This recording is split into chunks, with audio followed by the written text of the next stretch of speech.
everyone. Let me get the chat up here. Looks like I finally got this figured out. I'm so sorry for all the technical difficulties. But sweet. We're working now. Awesome. Well, I already did a half-hour podcast which was only on my Facebook business page. So if you were watching there, I'm here again. I'll probably say all the same stuff again. But let me know if the mic sounds okay and if everything sounds okay. I guess that first run was my practice run. So yeah, looks like everyone's saying it's working out. So sweet, finally figured it out. Thanks so much to Ben Chastain from Edge of Wonder for helping me out with all this. So yeah, this is my first live show, and it's good to be here. It's good to finally get this all working. I found out apparently my headphones can't be plugged into my mic. They have to be plugged into my computer. So looks like that was the issue. But looks like we got it all going now. And it's good because there's more people here now. So works out perfectly. So like I said, if you were just watching on my Facebook live, I'm sorry, I'm just gonna say everything again. That was just my practice run. I'll probably delete that one later. So I hope everyone had a great Thanksgiving break. I actually just started this YouTube show. I technically started it about a year ago, and then I didn't really post that much on it. I just posted a couple things like randomly, like rambling about things. But because at the time I was actually reporting for EXO News, Michael Saul's channel, and I was getting interviews at the Conscious Life Expo. But you know, I've been a speaker in the UFO scene for a long time, so probably about 4 years now. So everyone's just been pushing me to do this, and I've been reporting. Recently I started reporting for Third Phase of Moon, and they've been pushing me to do this, and I finally got it going thanks to everyone involved. I'm really excited because I'm gonna have a lot of great content here for you guys. I'm actually friends with a lot of people that have their own shows, and a lot of other speakers, and also just very interesting, like random people. Like one day I might have an astrologer on, one day I might have an author on. I mean, I live out here in Hollywood, so I meet a lot of interesting people. So it might not just be on the spiritual disclosure UFO conference side of things. I might also kind of just bring on whoever I think is interesting. Besides interviews, I'm also doing book reviews because I am always very inspired by all the books I read, and I'm always telling everyone around me about them, and I think I kind of annoy people, but it's whatever because now I'm just gonna have a show and I'm gonna talk about it. I'm normally reading books till 3 in the morning. Oh, here, let me turn off my Facebook. So yeah, I'm just get really inspired by what I read, and for me, like reading is kind of like a way of, I guess, sort of working through things within myself. So yeah, so basically that's what I'm doing with that, and it's going to be very interesting, and that's actually the reason why I got this awesome fireplace here. Let me move this around a little bit. Yeah, so I wanted to have like a fireplace to do like a fireside chat sort of thing with my YouTube or the book reviews, but I'm also doing UFO like interview type stuff. So this is like, I wanted a fireplace, but then I found this awesome space fireplace. I don't know if like a fireplace could be on a spaceship, but if there was a fireplace on a spaceship, it would be this fireplace. So I'm really excited about that. I finally got all this tech stuff together and working. Technical stuff is not my forte. I'm more of a right brain artist person. I have like rainbows shooting out of that side of my brain, but the other side of my brain, it's okay. I'm learning. I'm gonna figure all this out, and it's gonna be good. It's gonna be good. It's just a learning process. So, I just saw someone mention Laura Eisenhower.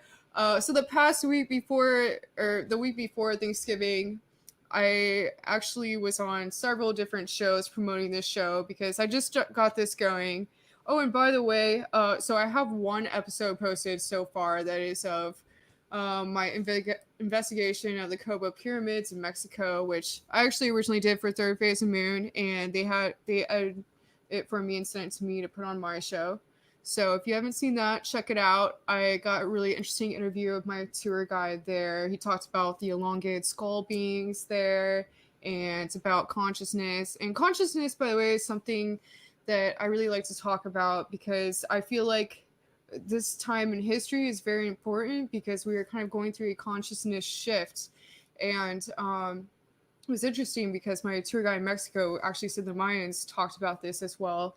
So, and they said that around 2012 was when we were moving into that shift. So I've always kind of seen myself as kind of a pioneer in the human consciousness shift, just because I always kind of had an understanding of it, and I like to like share it with people. And I really think it's all about the collective. I think we're really getting to a point where we're about to reach the 100th monkey. If you haven't seen the 100th monkey experiments, just look into it. It's very interesting. But I think we're basically about to the point where we're about to hit the crest of that wave, and once we do, you know, it'll be very interesting. So, yeah, that's a lot of, I guess that's just a general basis of what I'm into. But anyway, yeah, so I've been on all these other people's shows recently. Laura Eisenhower's show, check that out because we definitely got really deep with what we were talking about. Kind of along the lines with as what I was just talking about. So definitely check that one out. I was also on Project Camelot with Carrie Cassidy, and that one was interesting because she kind of brought out some things that I hadn't really like thought about, or connections I hadn't made with myself and my past lives, I guess, and she kind of brought a lot of that out. So that was interesting. And I was on Brooks Agnews show talking about some activist type stuff I do. I'm not really going to get too political on this show just because I don't want to be deplatformed. So, but if you want to see the stuff I do politically, you can go to Fake Checkers, which is another channel on YouTube where we do like SNL type skits, and I'll be doing interviews too. Some interviews I've done are about to go up on there soon. Basically, the last few weeks, I've just been spending all my time getting content prepared to launch on here. So, and getting everything together for it. So, I definitely have everything pretty much ready to go now. My intro, I hope you enjoyed that. Oh, someone just said 100 monkeys. I forget what that is. I guess I might as well explain that right now because why not?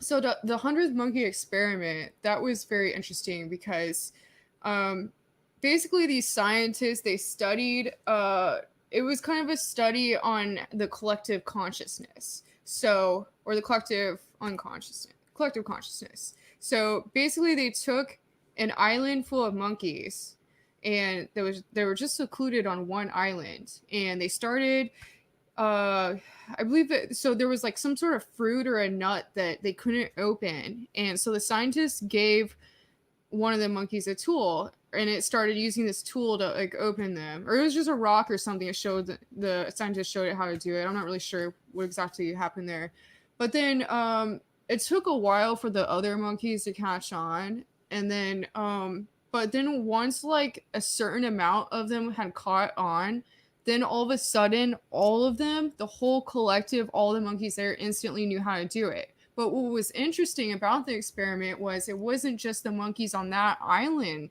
that figured it out, but actually the same species of monkeys all over the world all got it instantly at the same time once they hit that certain level of collective awakening. So I always like to mention that experiment. A lot of times people don't know what I'm talking about. They're like, what's this monkey thing you're talking about? But I just think that's a very interesting experiment because obviously, like, humans are part monkey. Some of us aren't. I guess some of us are descended from ETs if you look into the RH negative factor things. But, I think consciousness works in that way, and it's interesting to see how that works. So, yeah, some shows I have coming out. Oh, first I want to say my Shaman Spears store. Ever since I was on Laura Eisenhower's show and Carrie Cassidy's show, everyone bought like everything on my store. And I was not prepared for that. I actually could have made a lot more spears recently. I have probably had about 30 spears, and I could have made a lot more, but I didn't think I'd be selling out that fast, so I didn't. And these two up here are pretty much the only two I have left. They might not actually be on the store. I might have left them out for some reason, but tomorrow I'm going to go on my store and I'm going to work through everything, take out everything I've sold already, and put my new ones up, or ones that aren't on there up. I actually have some very long, like staff-like ones that are like 6 feet tall that I can put on there. So I never put those on there before just because shipping them is kind of awkward, but I can ship them. I'll just have to charge extra. I found that out today, so that should be fine. So if anyone wants a staff size one, which is actually really cool for hiking with, I will put those up tomorrow. Also, this is a little different from the usual Shaman Spears I have, but I have these Hollywood ones that I actually made for a conference that was canceled because of the pandemic. So these druids actually used wood of Hollywood to make their wands. For some reason, that material, I guess they discovered, was more powerful, or better at conducting energy. I'm not really sure, but someone gave me a bunch of Hollywood sticks, and I actually carved all the bark off myself. It took hours. My fingers were bleeding and blistered. But I made these really cool, interesting ones. They're not like what I normally have, but I'm gonna put these up on the store tomorrow. I think I have about 10 of them, and I carved runes on them. So these are very like druidic like devices. So yeah, I'll put those up tomorrow, and they'll be a little cheaper than the normal Shaman Spears I have. Oh, and if you don't, I guess I should explain the Shaman Spears just because this is my first live. So Shaman Spears, I made them for channeling energy. Like they're art, you can hang them on your wall, do whatever you want with them. A lot of people like to hang them off hooks on their walls. But what's interesting is that Shaman Spears aren't just art, they're also technology. They all have copper coils, crystals, magnets, and sand I collect from sacred places around the world down the insides. I've actually gone to Egypt, Machu Picchu, like tons of very interesting places, and I'll just collect like jars of sand and bring them, usually water balls of sand, and bring them back with me. And I have this kind of like big vat of sand that I mix it all around in. And but the main kind of sand I put in them, and by the way, sand is crystals. Actually, sand is like little tiny minuscule crystals. If you look at sand under a microscope, it's actually very beautiful. But the main kind of sand I put in them is hematite sand. And what's interesting about hematite is it is actually naturally magnetic. So, and actually, after I started putting them in my spears, scientists started releasing articles saying that hematite is actually found in our brains. And since it's magnetic, that actually kind of gives us the ability to be interconnected or telepathic. So that's very interesting. So I don't know. I'm always just kind of tapping into these deeper and deeper. Every new set I make it a little differently. So, and no two are ever the same, by the way. I never make any two the same. This one has an organite point on it. So organite, basically what it does scientifically is it turns all negative energy around it into positive energy. So I'm actually going to start making my own organite spearheads. That's something I'm really excited about. I have a friend who's going to help me make molds. So I'm going to make my own spearheads. But yeah, and the quartz I put down the insides of them, I actually get at Crystal Hill, which is right by Giant Rock in Joshua Tree. And if you haven't heard of Giant Rock, that's a very interesting place. There's actually, it's a lot to get into, but basically the CIA had a strange sort of hideout in a UFO landing strip there. So it's very interesting. Someone there, apparently, someone from the CIA that worked for the CIA, he actually worked with, he said that aliens would come down from Venus. These Phoenician aliens are like 10 feet tall, and they gave him the plans to build the Entanglement, which is right by there. So the Entanglement, basically, it's this dome that's over these 3 intersecting underground waterways, and it makes this sort of energy vortex, and supposedly and it uses like Tesla technology, so it's supposed to be able to make anyone live longer or, you know, be healthier. But it never, I guess like they did have it originally, where it works like that, but then people went in and they changed the inside of it, probably because, I mean, who knows what it actually did. It was probably very interesting what happened there. So that's an interesting place. Definitely recommend going there. It's on actually the intersection of 2 ley lines. The same ley line as the Pyramid of Giza and the 33rd ley line, which is important to the Freemasons. So that's very interesting. But yeah, so I'm also a certified quantum touch energy worker. So I've been training that pretty much my whole life. My uncle was trained in it, and I just got certified a few years ago, but he taught me my whole life. And basically with quantum touch is what we're doing is we're not healing, we're giving you energy so you can heal yourself. So it's we kind of call it resolving, not healing. So basically with that, one of the techniques with quantum touch is you bring the energy up from the earth and then channel it down through your arms and out your hands. So if you're holding one of these, it really amplifies the energy and makes it much more intense. So that's why I made these. And I also just made them because I think they look really cool. And I like running around with spears, especially up mountains and in the nature. That's my favorite place to have them actually is I just like hiking with them or bring them to festivals when festivals actually happen. So, and then also I paint them with crop circles that have been found around the world and some Egyptian glyphs.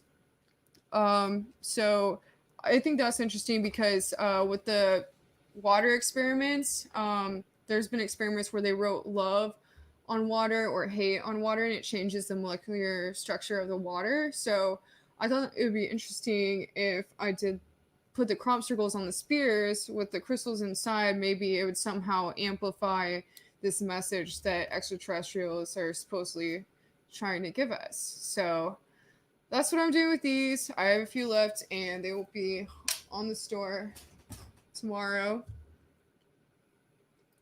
There might be a couple more on the store actually. So yeah. And okay, so new interviews. Oh wait, actually another thing I might have on my store soon is I make these dragon skulls. They're pretty cool. I actually made them just for fun for a promo shoot. Sometimes I bring these on shows and people are like, oh my god, that's demonic, but it's not. I swear, I just really like dragons. I think they're awesome, and it's not some weird reptilian thing. I just I don't know.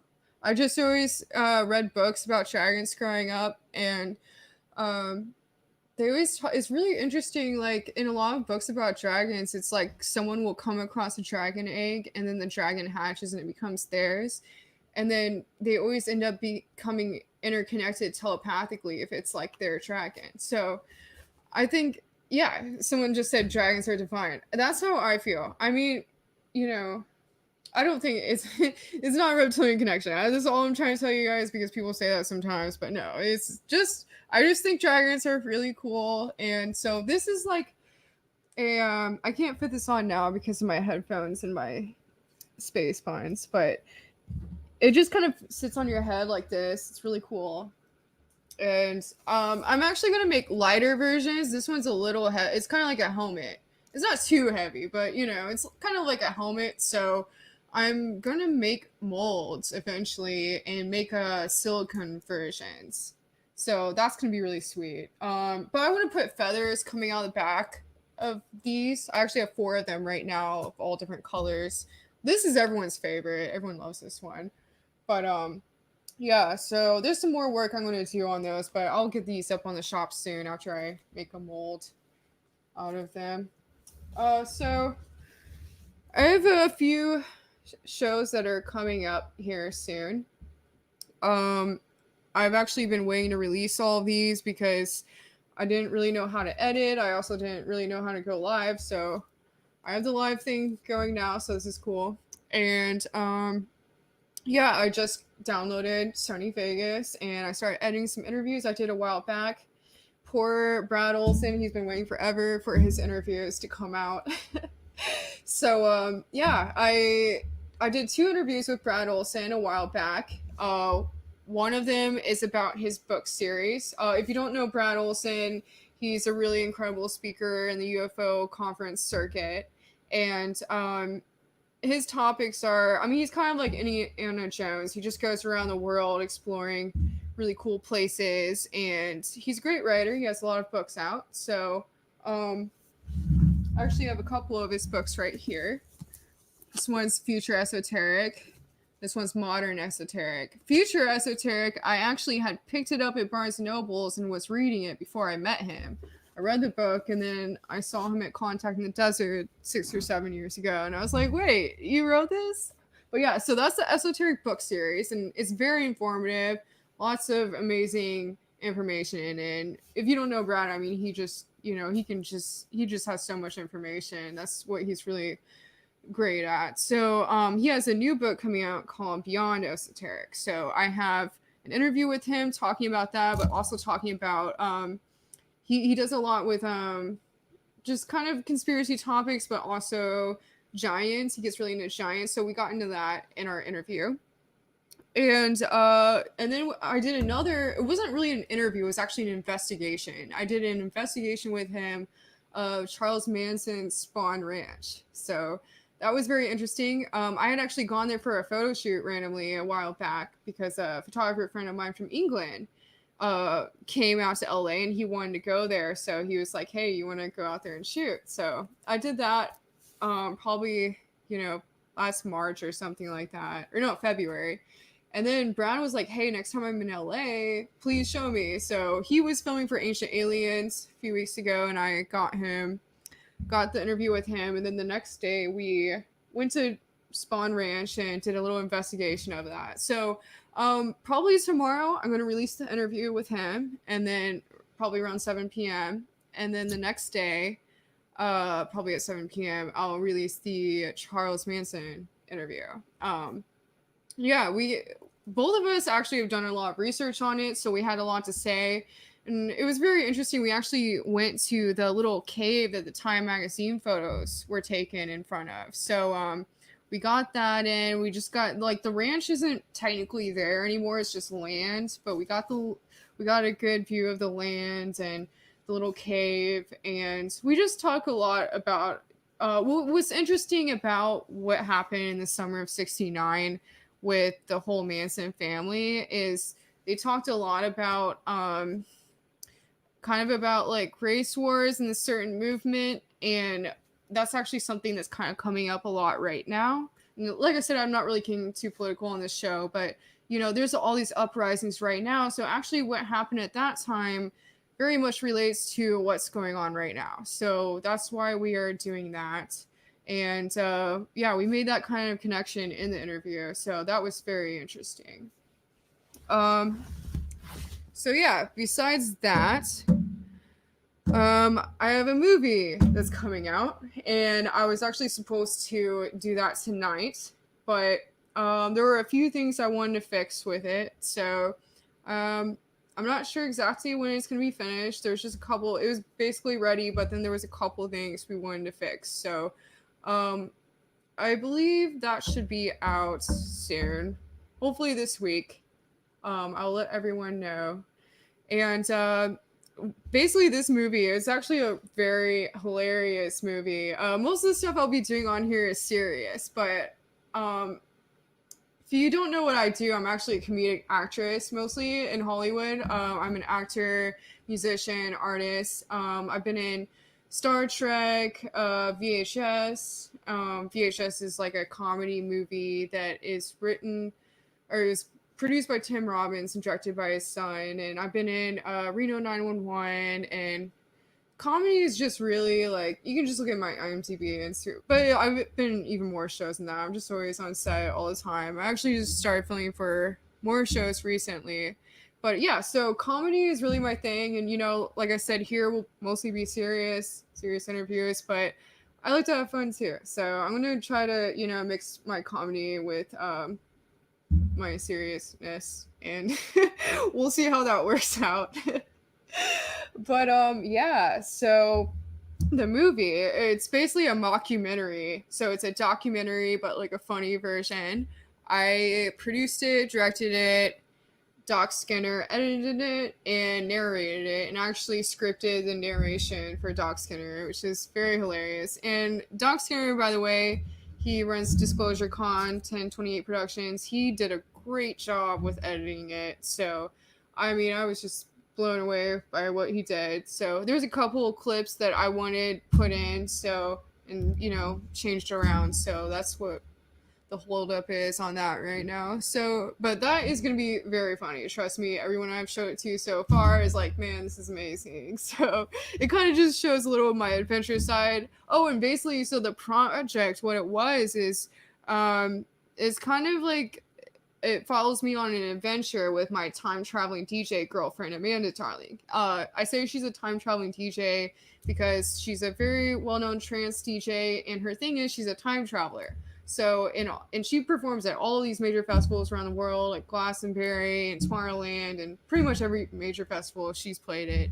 And what she does in her sets is she time travels. So she'll take you to the future and to the past, and to the time of Egypt, and then to 2030, and it's really interesting. But so she actually hit me up and wanted me to be an alien queen for one of her music videos, and she wanted me to be an alien's elongated skull alien queen from Nibiru. So I actually made the skull attachment myself, and we planned the whole trip. And then I decided, since I was reporting for third phase of Moon, that I wanted to check into Area 51 along the way. So this movie kind of goes over that whole journey. So it was like we did those two projects. I filmed my reports and she filmed her music video, which ended up being in the Grand Canyon. But besides all of that, there's a third project, which was my UFO comedy adventure series, where we're basically looking for aliens. So that's the whole topic of that movie, and it's going to be very interesting and hilarious. So stay tuned for that. I'll let you guys know when that comes around. Rex Spears talking about the monolith. So me and Rex actually have a cool show planned for you guys. I don't know if it's going to be on his or mine or both of ours together, but he hit me up about investigating this sort of Nazca lines that are, so if you haven't heard the Nazca lines, they're like these, lines in Earth that you can see from outer space that are of these, like, in Peru, that are like these different animals. So there's something like it in a certain area in California. I don't want to disclose it yet, but I'm going to be working on that with him soon, so that will be interesting. And he actually just went out to the monolith that was in the desert in Utah, and man, that's so weird, isn't it? Weird things happening in 2020. I mean, I heard it was dropped there by a spaceship, and then I heard it was an art installation. He says it was an art installation. I mean, maybe it was something else, and then the military replaced it with an art installation. Who knows? But weird things happening in 2020.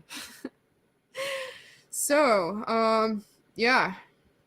So, one of my first book reviews I want to do. So I'm thinking with the book reviews, and if you're not into books, like if you're not into reading books, it's going to be interesting to listen to anyway, just because I'm really just talking about how the books inspire me. So it's like a lot of times when I read books, that's kind of my way of exploring myself. So I get inspired by what I read, and a lot of times it leads me into investigating other things. So I'm actually thinking for my first book review, I want it to be on several books that are about powerful women in history. And some of them are actually historical fictions, and then some of them are nonfiction biographies. So I'll be getting into that. But also, I am always reading books by people in the UFO scene. I was actually, before I even knew the UFO scene was a thing, I was always reading books by all my favorite authors that were in the UFO conference circuit, which I didn't know there was a UFO conference thing, but I was reading all their books, like, Graham Hancock, Brad Olson. Normally I'm just reading till like 3 a.m. It's just kind of what I do. So, I always like read their books. And actually the founder of the producer of Ancient Aliens, they have this bookstore called Adventures Unlimited, or is it a publishing house? And with Adventures Unlimited, they publish pretty much all the authors that are in the UFO scene. And it just so happens that their main publishing house was an hour outside my hometown in the middle of nowhere, an hour outside Peoria, Illinois. So all growing up, I would actually go over to that store and check out books by them, because my go-to place was always the New Age section in Barnes & Nobles. And after a while, my uncle was like, you know what? I have this other store that would be very interesting, so maybe you should come with me to this one. And I went there, started getting books there. So yeah, that's how this will all kind of interrelate. You know, I will be doing interviews with like UFO topics, but not just UFO stuff. It will also be like spiritual topics and disclosure kind of stuff. I am somewhat of an activist, but I don't really think I'm going to cover that as much in the show. It'd be hard for me not to, but I'm not going to, just because I want to keep this platform. So yeah. And yeah, so I might just interview other people that I think are interesting, just because I meet a lot of interesting people in Hollywood. And, you know, I'm all about inspiring people. So, you know, if I meet someone that's inspirational and really has something interesting that they can bring to the table, I'll bring them on here. Yeah, let me take a drink of my Red Bull real quick. So, I think we covered a lot here. Also, what I'll be doing is a lot of adventures. I really like going on adventures, and you know, everyone's like, "Oh, you can't go anywhere because of the pandemic." I've actually been flying the whole time all of this crap has been going on in the world, and honestly, one thing I like to say is don't let the fear mongering get you down. Don't let it get you down. That's what they want. So don't let them have it. I have been living my life and I'm perfectly okay. And I actually get tested to go on set like every other day and I'm fine. So, yeah. But anyway, so I go on adventures all the time. And, you know, I guess I can't technically really leave the country very much right now. But I will be going on as many adventures as I can here in the United States. And I like filming my adventures. Normally, I just kind of, you know, run around with my spears in different places I go to and take pictures. But I think I'm going to start recording my adventures too. And obviously, I'm friends with a lot of other YouTube influencers that are very well known. So a lot of times they'll be on adventures with me and I'll be capturing that as well. So yeah, I mean, my life is kind of like a big Ancient Aliens type acid trip, honestly. You know, that's something. I was actually on the phone with Laura Eisenhower the other day and we were joking. We're like, you know what's going on in the world right now? It's kind of like a big acid trip. It's like, you know, that part when, and not that I really trip, I don't really do that. I might have in my younger days, but you know, when the world like when you're in a trip and like it gets to a part where everything's really crazy and you feel like you might die or something, and then you know, that's just like all the dark crap like coming to the surface. So I feel like that's really what's happening in the world right now. It's like we're in this big acid trip and we're peaking right now, but it's because all this crap has to come to the surface to be illuminated. It's important what's going on. It's like if we don't work through it, it's not going to get better. So we're working through it and hopefully things will get better. But it's like, you know, once you reach that and then it's like, and it all comes out and then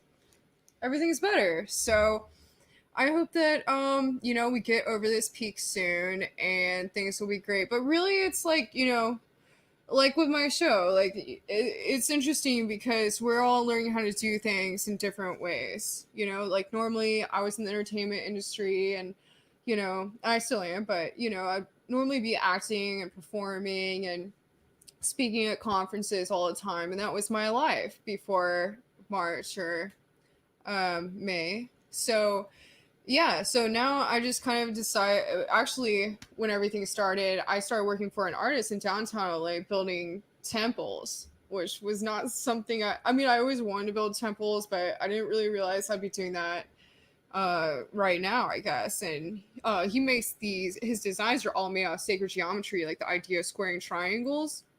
So we would like build these temples where it was like all these pieces, they like interlock together, and it was all made out of wood, and no like metal was used, no nails or anything. You can actually, it all interlocks together, and then it will, you know, and it's actually very like earthquake proof and everything too. But and they're like very, it's not just like a regular structure, like they're like giant pyramids. And he actually normally has them at like Burning Man or Lucidity or different festivals like that.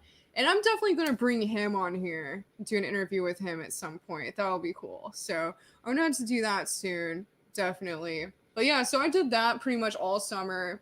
Normally I'm doing entertainment stuff, but I spent all summer working super hard. I was with power tools every day, building all these temples and doing all this crazy stuff in this warehouse. It was actually a movie studio warehouse in downtown LA. So that's what I was always working with all during the summer. And then Third Phase of Moon, they started having me on as a reporter, and then it was really cool because I really missed being a part of the UFO scene. And then they kind of brought me back into it virtually, so that was interesting. And I have a lot of amazing reports with them, so make sure you go check that out. Check out their channel. I just did a report with Christopher Peters, who is a Hollywood producer who had some really incredible experiences with these orbs. And what's interesting about that is I've actually had my own experiences with orbs where I had my craziest UFO experience was I had this lime green ball of light. It came down from the sky in the middle of the desert. It's like this glowing lime green ball of light, and it just stopped like 20 feet away from me and just kind of hovered there for like a few seconds, and then it just shot forward and disappeared. It was really strange. So and I realized after that experience that I've also had other experiences with like lime green light. So I don't know what that is. I think it's like my soul family or something. So that's why I definitely connected with Christopher Peters, and he had a great message. So definitely check that out. We got some really weird things that happened over the camera when we did the interview. Some strange stuff shot in front of the camera, and it was actually stuff that he hadn't seen before, and it happened live during our interview. So definitely check that out on Third Phase of Moon. Yeah, and then also, like I said, Fake Checkers, check that out. That's a really funny like SNL news type channel I've been working with. So yeah, like I said, I love doing interviews on other people's shows.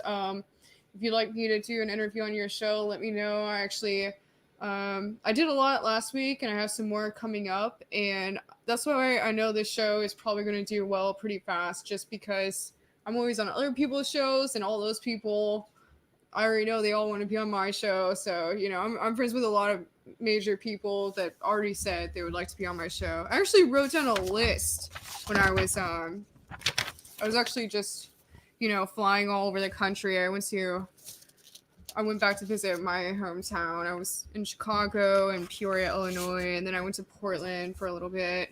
But yeah, some people I want to have on my show. I'm gonna have a lot of interesting people on it. I guess I shouldn't list it right now, but I have a whole list for you guys, and a lot of interesting people. And like I said, it'll be people in the UFO conference circuit.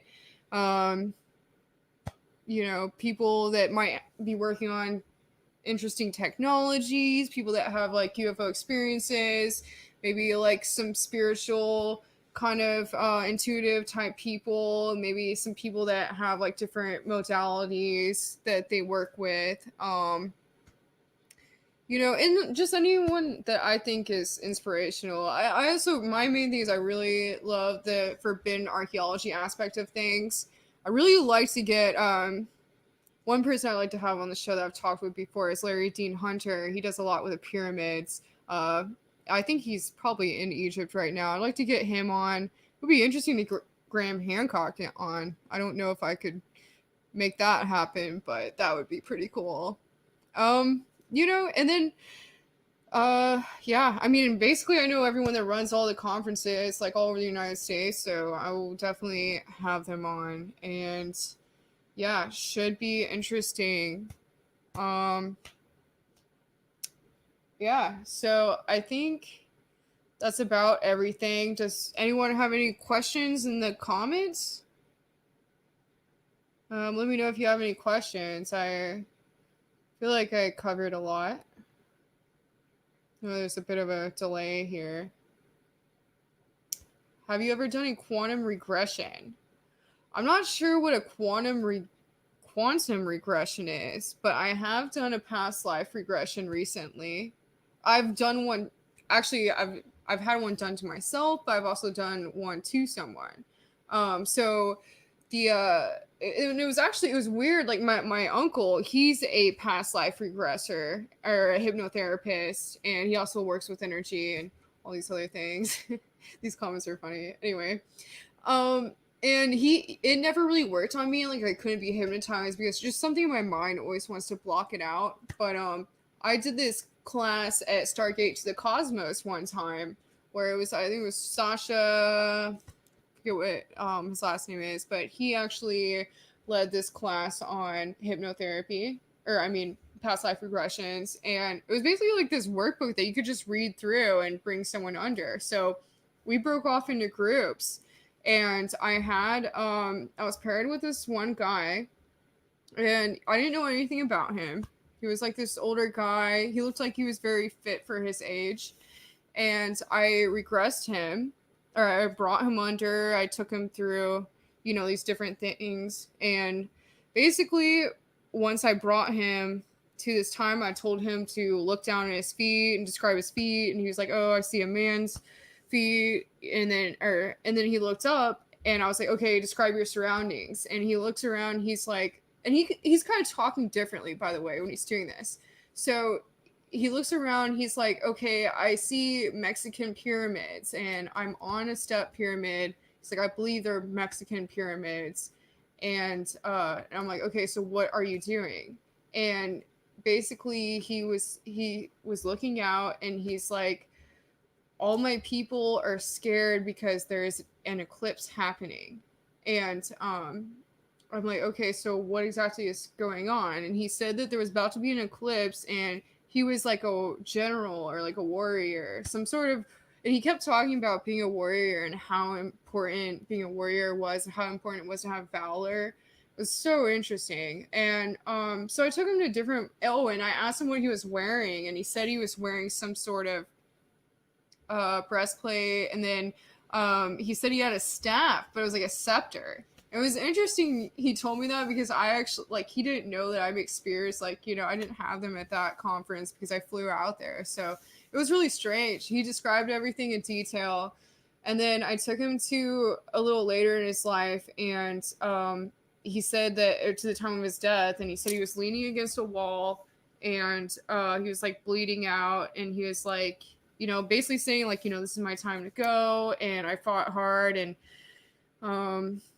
it's something about a battle. And then what was interesting was when I crossed him over, when I went with him through like the crossover to the other side, he was saying, I was like, so what's important about this life? What did it mean to you? And he said that being a warrior and having valor was very important to him. He kept talking about the idea of valor. And then he got to a point where he started acting scared, and I was like, what are you seeing? What's wrong? And he was like, the black jaguar. And I was like, what about it? And he's like, so the black jaguar follows me through all my lives, and I'm kind of scared of it, but I also respect it. And I was like, well, what does that represent to you? And he said, I like that it's a warrior, like, or it always kills, but it only kills for the right reason, but can never be killed itself.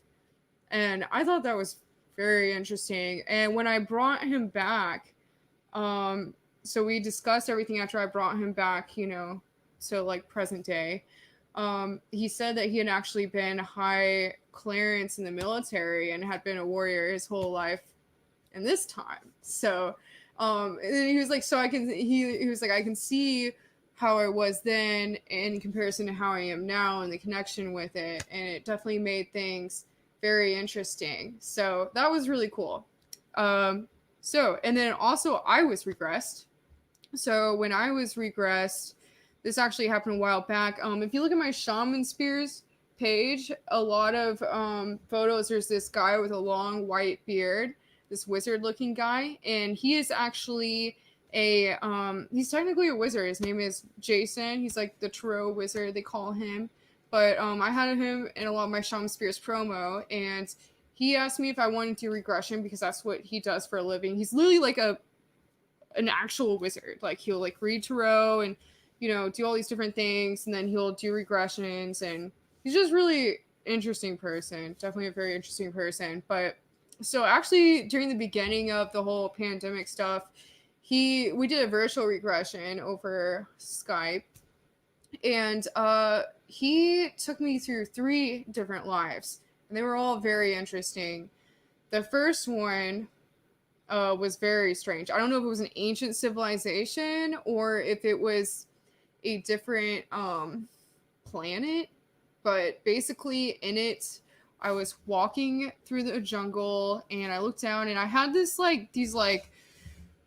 shoes that had this like red metal on them. They're like red metal like brace type things on them, and I'm walking through this jungle and I get to this pyramid, it's like a gray stone pyramid, and there's these 2 things like floating in the sky on each side of it with like a blue light coming out.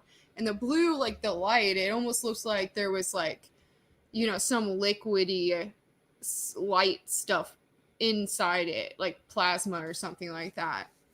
So so I walked into the pyramid, and basically the way he did it was he kind of, every like regressor, they do it a little differently, but the way he did it was he would bring you into what he called a time mist. So he'd be like, step into the time mist, and then like feel it swirling around you, and then so like normally when you get to the place, you start by describing what your feet look like, and then what you're wearing and what your surroundings are like, and that's kind of like how you feel into where you're at. So so I walk into the pyramid, and there's like this row of these like, they're like dragons, but they're like, their heads are curved down, they're kind of like looking at each other, and they're all the way down, like stone dragons, I'm saying, like statues. They're like this, like facing each other, like several of them going all the way down like a row. And I walked down the row, and there was like this blue plasma stuff was inside this place too, and like I'm not sure if they were like in some sort of containers or something. So yeah, that one was very interesting. And then right after that, the next memory was I just saw an explosion.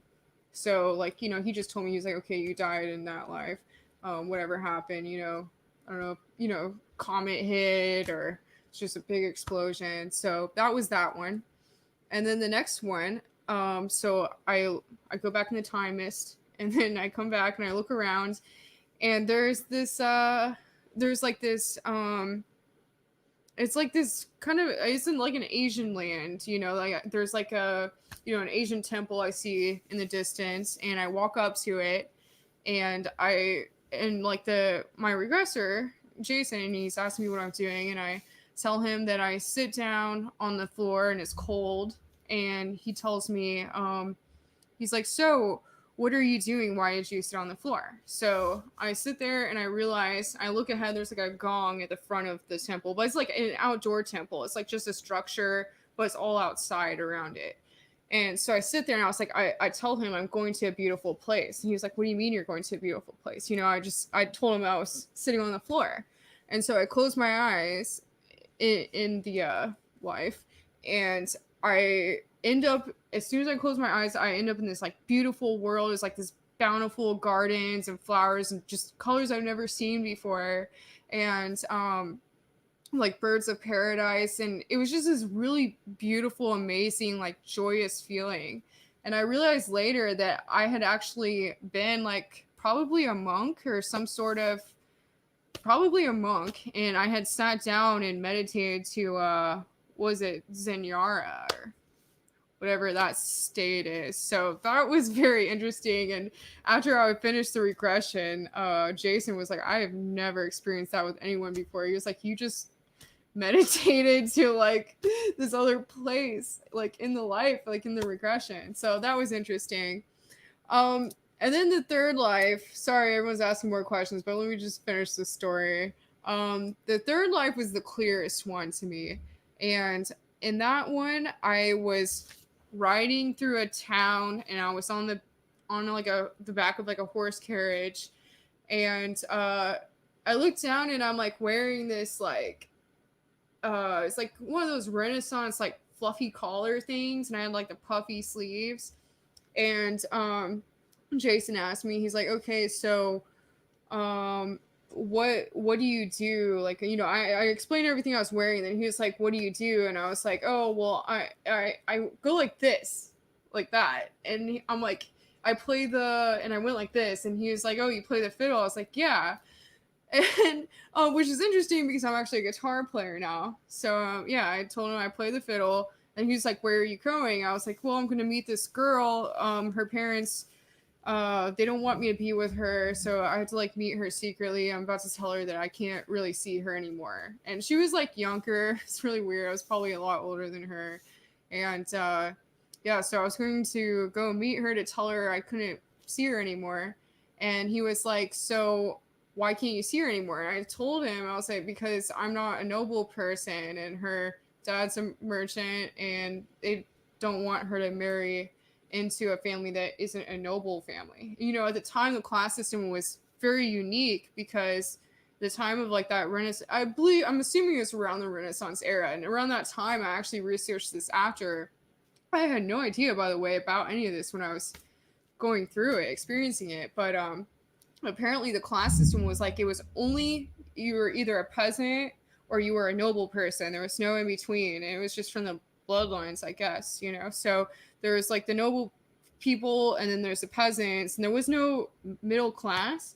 But then the plague happens and everyone starts dying off, and then all of a sudden merchants were able to start getting into this middle class area where they couldn't before, and then they could start marrying the noble people, which wasn't really possible before. So that's what was, and it was interesting that I didn't know about that. And I even said, I was like, you know, I'm really well known. I'm like a actor, and you know, I probably performed in like a lot of like courts, and so then he took me to another part in that life, and you know, I was with the same person, the same girl, and we had met at a ball, and I was like dancing with her, and I was just saying that, you know, she'd married someone else, and I was proud of her. And then I go to a third memory in the life, and I look around, and I'm like in this place. It's like this dark, creepy kind of place, and everyone's just laying around like dead and dying. And I started telling him, I'm like, you know, like everyone's dying. And he was like, what is it? And I was like, the Black Death. They all have the black, or the grip of mortality. That's what I said. I was like, the grip of mortality has them. And I have never heard that term before. I looked it up after, and the grip of mortality is actually what they called the Black Plague at the time. And I did not know about this before. So that was very, very interesting. But yeah, so apparently I was in the plague in that time. And what was interesting was I was saying that I felt almost guilty because it affected everyone, most of the people around me, but it wasn't affecting me for some reason. And I didn't end up dying from it in that life. I just kind of died of old age or something, I guess. So yeah, that was interesting. That was my past life experience. Sorry if you tuned into the middle of that and you had no idea what I was talking about. That was my past life experiences. So I hope you enjoyed that. Yeah, let me see what some other comments. Any more questions? I didn't look at the other questions because I was so into my story. Oh, it looks like everyone thinks. Oh, someone asked, where's the guitars?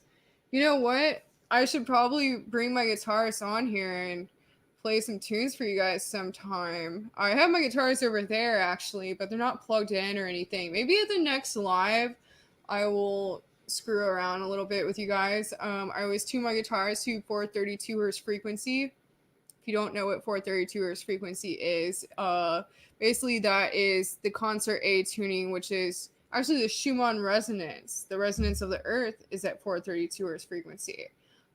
So normally, actually, our frequency right now on all the radio stations, the concert A tuning is 440 hertz, which 440 hertz is actually a disharmonic frequency. 432 hertz is a harmonic frequency. And actually, all ancient instruments were tuned to 432 hertz frequency.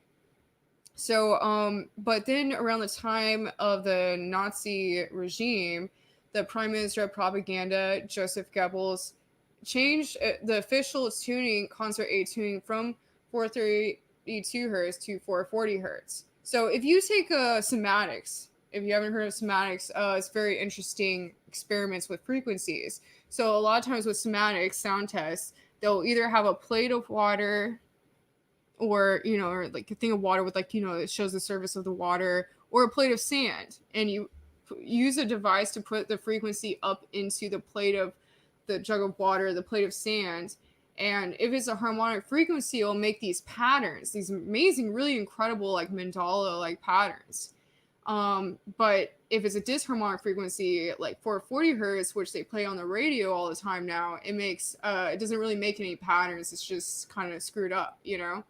So think about that. If you think about that in relation to our bodies are made of like 80-90% water. So think about how that's affecting us. And if we're mostly made of water and harmonic frequencies or disharmonic frequencies can affect the water in that way, think about how it affects us. If you're just driving around listening to the radio and it's playing a disharmonic frequency, just think about how that's affecting you. I think sound is really important. You know, even at the beginning of the Bible, they say that first there was sound, and so that's really interesting. It's like, you know, I really feel like sound, like all the planets, they all emanate a frequency. So I think frequencies are kind of what probably create everything or shape everything. So it's really interesting to think about. And I guess I don't really have my mind wrapped around it fully myself, but you know, it's very interesting to experiment with. Someone else is talking about 428 hertz.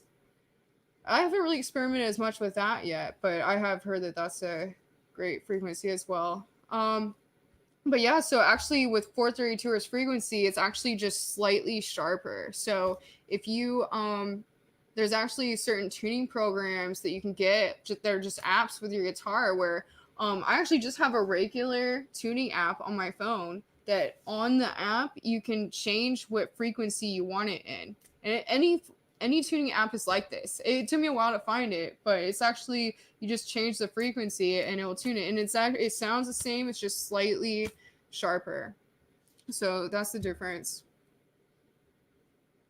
So yeah, maybe on my next live I'll play some guitar stuff. Oh, and normally I'm in a band. It's called The Siren. Everyone always thinks it's my music. It's not my music. I just play guitar for it.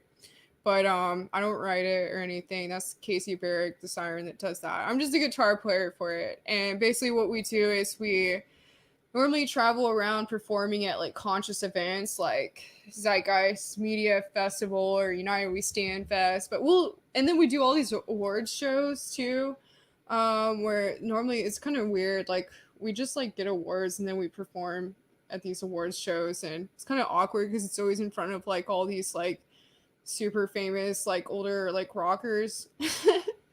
But yeah, that was my life before the pandemic stuff, and now that's not happening anymore, but might get back into that soon. I should probably start practicing more again because, you know, who knows, maybe everything will open up again, or at least I can play for you guys over the live.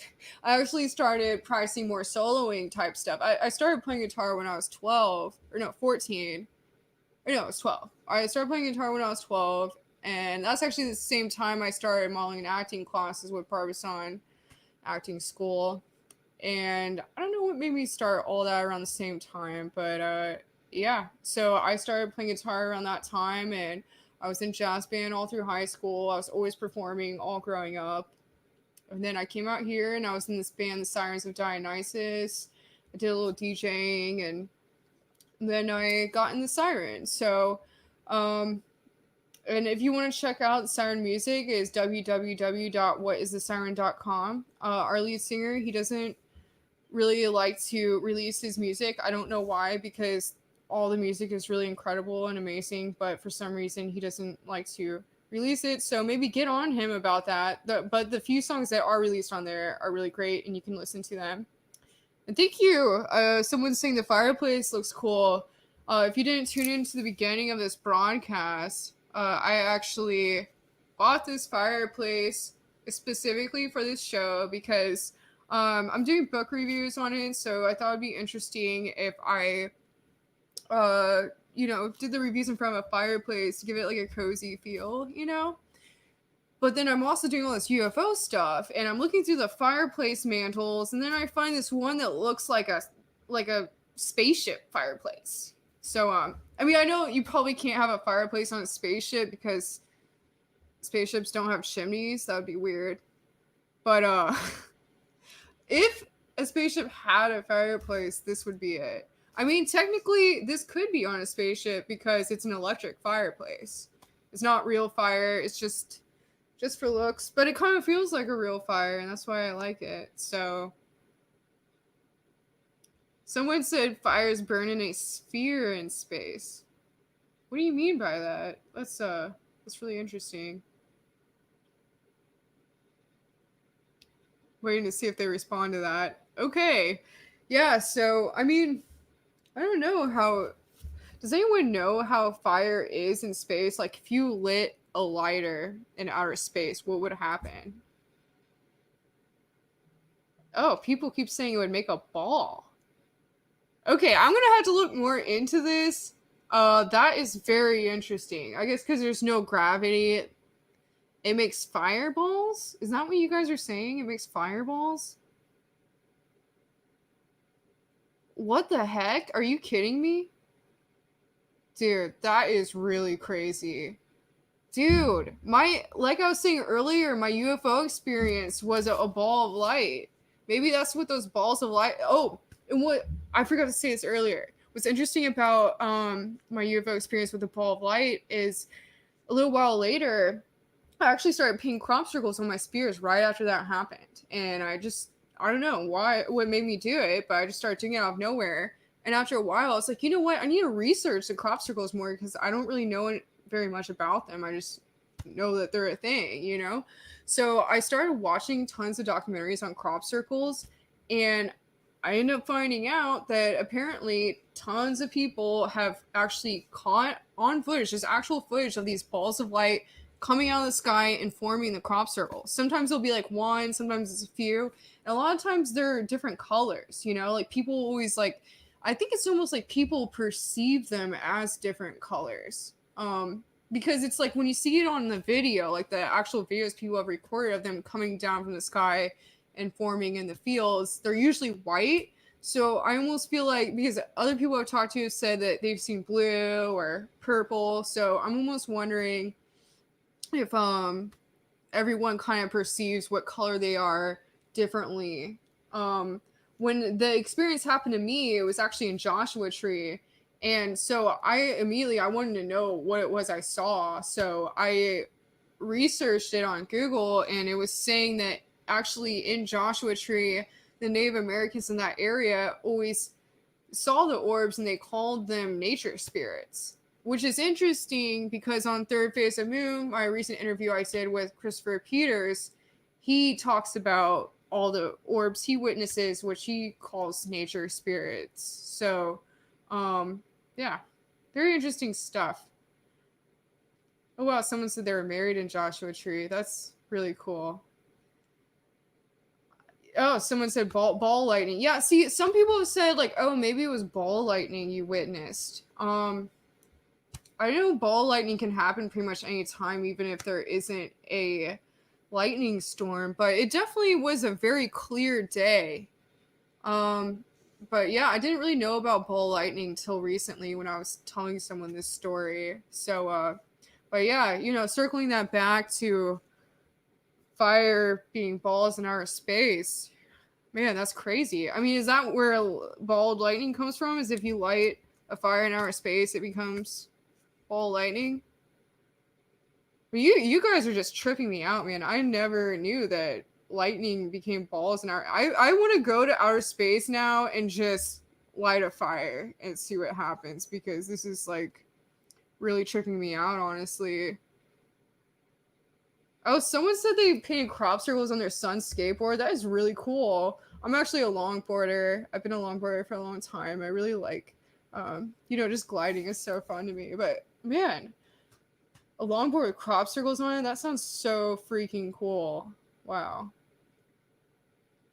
Yeah, someone's saying I think it has a lot to do with plasma. I think the balls of light that form the crop circles and the one I saw, I almost wonder if it's actually a way that extraterrestrials are able to come to us. Like maybe they can't physically come to us, so they have to kind of come in this other form.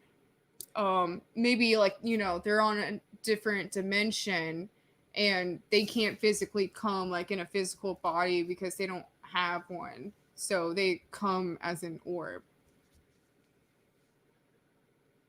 Well, third phase of moon is saying they have some fireballs in Japan coming out of the sky that they're posting on third phase of moon tonight. Cool. Well, you guys make sure you tune into that tonight. And if you're on LA time like I am right now, they are on Hawaii time. So a lot of times they post stuff at 1 a.m. our time. So I'm excited to see that. That's very interesting. Any more questions?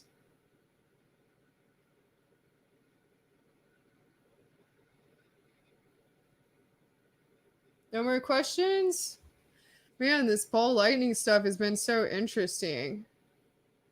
Oh wow, I guess I've been going live for an hour. It's really weird that I can just sit here and talk to myself for an hour. I didn't really know I could do that. It's so weird. It's like thinking out loud. Oh, Jean-Claude said, Jean-Claude, by the way, he messaged me and said he wants to do an interview with me soon. So we're about to plan that out soon. He asked me if I perform remote healing. Like I said before, I think, I don't like to call it healing. I like to call it resolving, because you're not healing the person, you're giving them energy so that they have extra energy to heal themselves. It's really a vibrational thing, like frequencies, you're giving them more energy and then they're able to use it for themselves. Because a lot of times, if you are, a lot of disease and illness, it doesn't really kick in unless your frequency or your vibrations are out of sync. That's really what disease is it all starts on a vibrational level. So he asked me if I do remote healing. I actually, in the class that I did for Quantum Touch, we actually did some of the students in the class. It's really interesting, but one of the students was from Russia, and one of them, he was in a wheelchair, so he couldn't really leave his home.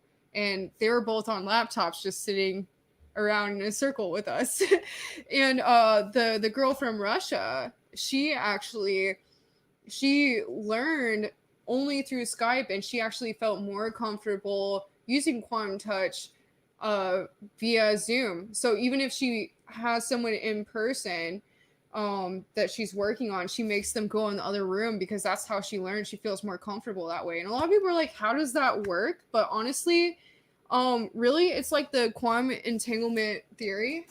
I don't know if you know what? I didn't explain this earlier, but with the idea of quantum entanglement, basically, with quantum touch, we have this sort of technique where we can put everything on an energy collective. So if you think about the idea of quantum entanglement, basically you can make two items sort of interrelate on a same.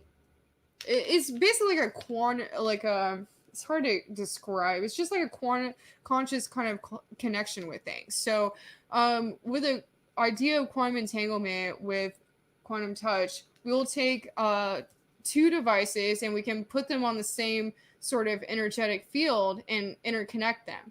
So I actually do that with my Shaman Spears. I don't think I talked about this earlier. So every spear I make, I put them on a collective, and every new spear I make charges the entire collective.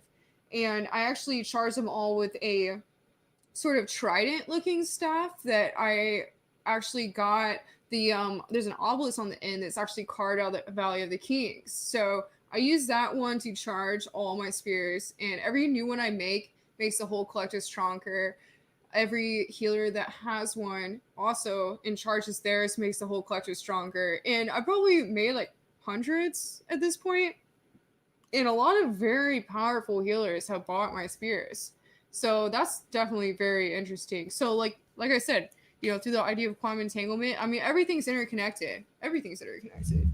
I mean that's just like the fact of life itself, is that everything is just interconnected. Because I mean my personal belief is that it's like unity consciousness. Like I perceive God as basically like the universe, or like kind of like this idea of like unity consciousness. That's just kind of how I see it to me. I don't consider myself a dogmatic person, but I am very spiritual, and I look at truth. I try to study the truth in all religions. Actually, kind of like a theologist, I guess. But yeah, I think unity consciousness is something that is very interesting, and the collective unconsciousness. I talked about that earlier, and I think we're all interconnected. Um, there's not really anything, and I think the idea of like the devil or whatever, like that's kind of like the idea of unity consciousness trying to see itself from a different perspective from the outside. So yeah, that's just my thoughts on everything. I really feel like when I talk and when I type, that's my way of kind of tapping into the collective consciousness. Or obviously meditating, that's a great way to tap into it once you kind of go past your egoic self and tap in. Like you just become the ocean, not the drop in the ocean. But actually with reading too, for me, reading, I go in a meditative state, and when I'm writing, a lot of stuff will just come through. And that's why I'm excited to start this book. I want to make my Solutions for Humanity presentation into a book. So I'm going to be doing that soon. I really feel like once I start writing it, just a lot's going to come through, because that's just kind of the way I write. So yeah, that should be interesting. So yeah, so that to answer the question, that's basically how you can heal someone remotely. It's just, we're all interconnected anyway. So yeah, that's how you do it. Oh, the last question about saying being real. Yeah, I don't know. I don't know if I should get too into okay, I just want to say I'm against the globalist cabal, and I know it's there, and I don't know if I should talk about it too much on this show, but trust me, I'm out here fighting it in every way I can. To answer Ronnie's question there. But like I said, I want to keep this platform, and because I just started it, and I'm not really sure what I can say and not say, unfortunately. Yeah, but it's like 1984 in these times. It's 2020, but it's a lot like 1984, unfortunately, which sucks. But it's okay. We're gonna get through this. Yeah. Any more questions? Careful, Moisey. Yeah, I know. I just got this platform. I don't want to lose it because I worked really hard for it. So, yeah. But that's unfortunate. I should be able to talk about whatever I want to talk about, as long as it's not hurting other people. My birthday. Is that an astrological question, or just you want to know how old I am? Okay, well, it is September 10th, 1993. Yes, I'm 27, and oh, thank you for my address. But yeah, so I am a Virgo, Scorpio ascendant, and Cancer moon. 27, that's my age. Yes, I'm in a band. I talked about that earlier. I play guitar in a band, and it's called The Siren. I don't sing or anything. Everyone always assumes I'm a singer because I'm the only girl in it, and I guess I stand out a lot more than most of the people in the band. They probably get mad at me saying that, but yeah, so I hope Casey's not watching. Anyway, yeah, it's kind of like a mix between classic rock, not classic, pop, rock, EDM, and classical music. It's weird and hard to explain, but it all kind of, it's like a weird fusion. And honestly, the only reason why I joined this project, I'm very picky with the music I listen to. I have been my whole life, and I mostly like 70s rock music. So honestly, his music when I heard it, it was like the only music I've really liked in like the present that's been made in the present day. So that's why I joined the project. So definitely get on his website and get on him because he won't ever release his music and it's really lame. But we have some songs that are released, and also the Siren Vivo. You can look at a lot of our stuff there. I think United We Stand Fest is a cool video where it shows me performing. It was my first time performing in an arena, so that was very interesting. Hopefully I can do shows again soon, but like I said, actually right before the pandemic started happening, I was taking soloing lessons. So I've been playing guitar my whole life, but then I started, um, I was kind of more in acoustic. Like I like, playing with just kind of like finger tapping, or not finger tapping. I don't know why I can't think of the name for this right now, but finger picking, that's what it is. Instead of like strumming, I really into finger picking, and so I wasn't as much into electric guitar playing, but then I got in a rock band, so I had to get more into it, and I never really learned the electric guitar techniques just because the way I was trained was classically. Like I like all my lessons all through grade school and high school, I had to play classical music, and then I played some jazz, and no one really ever taught me the electric guitar techniques, which is usually like the first thing people want to play. But it was like my instructors, they'd always just be like, no, we have to do classical and learn all the notes and all that stuff. So all the boring stuff. But I always like, for some reason to me, it always came naturally to do finger picking, where it's like, you do kind of like play with all your fingers in like different times instead of strumming. I actually found out that's like a Celtic thing. So, I'm definitely descended from like Celtic people, so that's probably why I'm better with that. But yeah, so I realized that finger tapping is kind of the same technique, but for electric guitar, and I hadn't really learned much rock guitar soloing stuff till I started doing more electric guitar stuff a couple years ago or 4 years ago. So I started doing soloing lessons with this amazing lady in Brazil. I do it over Skype with her, but she, man, she's like Van Halen. This girl Phoenix. I forget what her last name is, but her name is Phoenix, and she is just freaking incredible. And she's a Virgo like myself, actually. She's from Brazil, and she'll teach. By the way, if anyone wants to take lessons from her, she's on my Facebook. Just look up Phoenix on my Facebook. And she will do any lessons virtually, and she does it for a very good price. And man, she is just incredible at soloing. So she was teaching me some techniques around the beginning of the pandemic, and then I kind of stopped doing that with her just because there weren't any shows coming up. But I have this platform now, so you know what? Like, screw it. Like, I will talk about aliens, and I'll talk about suppressed technologies and Spears, and I'll play guitar and whatever you guys want me to do. Or not whatever you guys want me to do, but most of the things you want me to do. Man, Third Face of Moon wants me to pick up my acoustic right now. I don't know if it's tuned right now. Okay, I'll grab it. Just hang tight and I'll grab it, but I don't know if it's tuned. We'll see. Okay, I'll just grab it and see what happens, but I don't want to tune it right here. So if I play and it's out of tune, I'll just stop playing. So 1 second.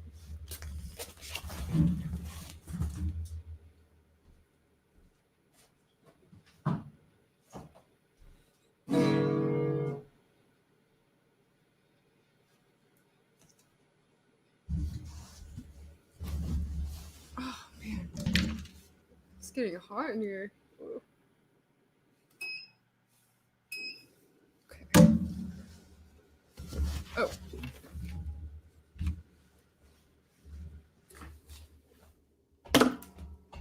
back on. Okay. As you can see, it's very dusty because I don't play acoustic anymore. But let's see.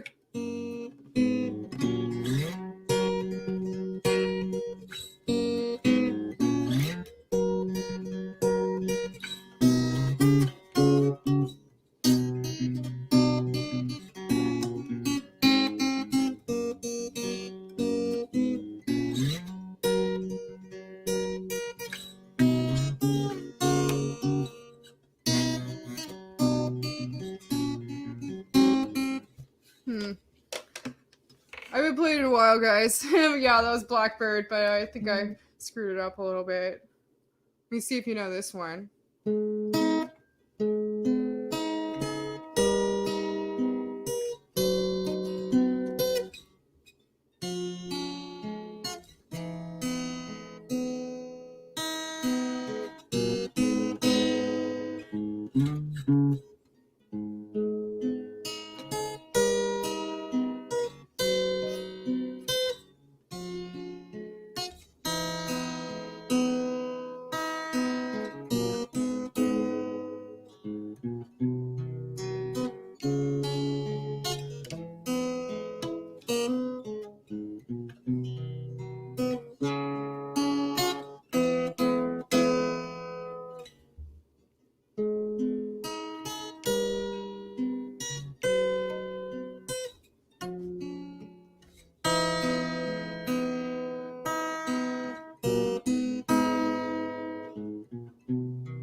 Oh.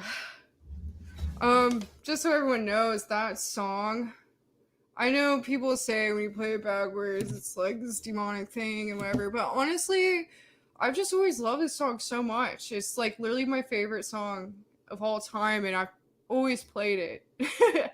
I probably have performed that song like, I don't know, like 100 times in my childhood. I always played it at like talent shows and stuff, and I guess I just really connected with that song. I mean, the lyrics to me, the lyrics have so much meaning in them, and I think a lot of it, I actually looked into the lyrics one time and I tried to figure out what the idea of it was and what the concept behind those lyrics were. And from what I found, they were saying that it was actually an ancient Celtic song that they had found and kind of redone. So that was really interesting, I thought. And you can definitely hear it in the song. But to me, there's like certain things in the lyrics that are just so incredible. Like one of them is there's a feeling I get when I look to the west and my spirit is crying for leaving. That's actually talking about it's actually to the Egyptians, the west meant crossing over to the other side or like the afterlife. And the whole song is actually about the wheel of incarnation. So the wheel of carnation. So the whole song, when they talk about we all wonder what it's like to be a rock and not roll, they're talking about the wheel of incarnation and what it would be like to step off of that and ascend from the wheel of incarnation. So man, I just think that's so powerful, and I think it's the most beautiful song of all time, honestly. And I know it's just like the most you know, what's the word I'm looking for? Like, it's just like the most popular song, you know. Everyone's like, oh, Stairway. But like, seriously, I mean, there's a reason for that. It's really incredible. So, yeah, I have a Led Zeppelin record.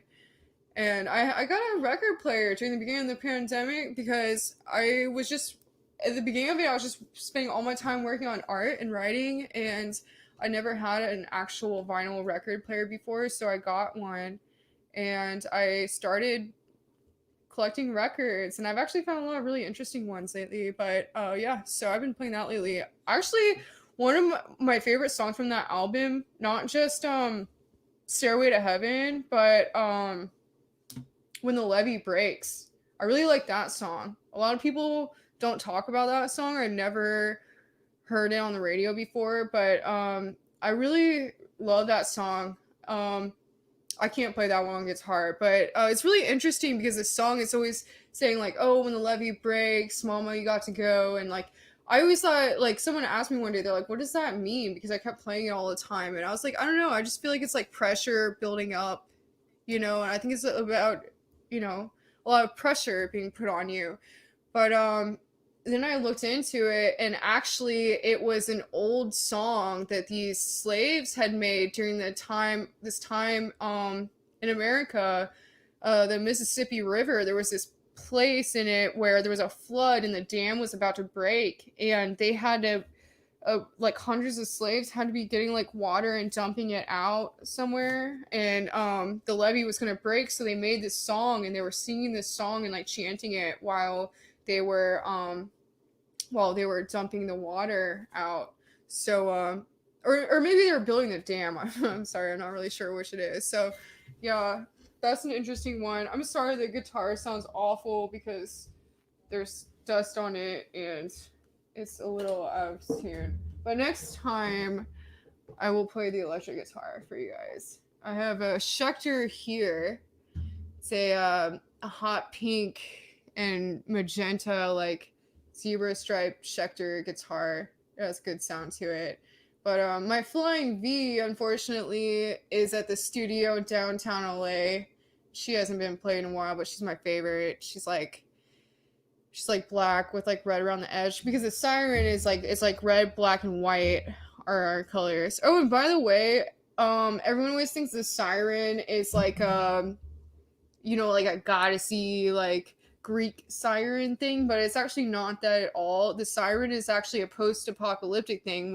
When we say the siren, it's like woo, like air raid sirens, because we're all into like post-apocalyptic stuff. So that's kind of what that's about, and that's why it's red, black, and white are our colors. And a lot of the videos, it's like red and black with tornadoes, and people are like, oh, is this some like weird like demonic stuff? But no, it's actually about the post-apocalypse, which I mean, that's not really, that's what the lead singer is into. That's his thing. So it's cool, yeah. And that guitar I've actually had since I believe I was like 14. I have a collection of, I think I've had like 8 or 9 or 10 guitars in my life. I inherited a bunch from my grandpa that were like from the 60s, but I left those in Illinois. And I had this one that was my first guitar I ever had. My ex-boyfriend punched a hole through it.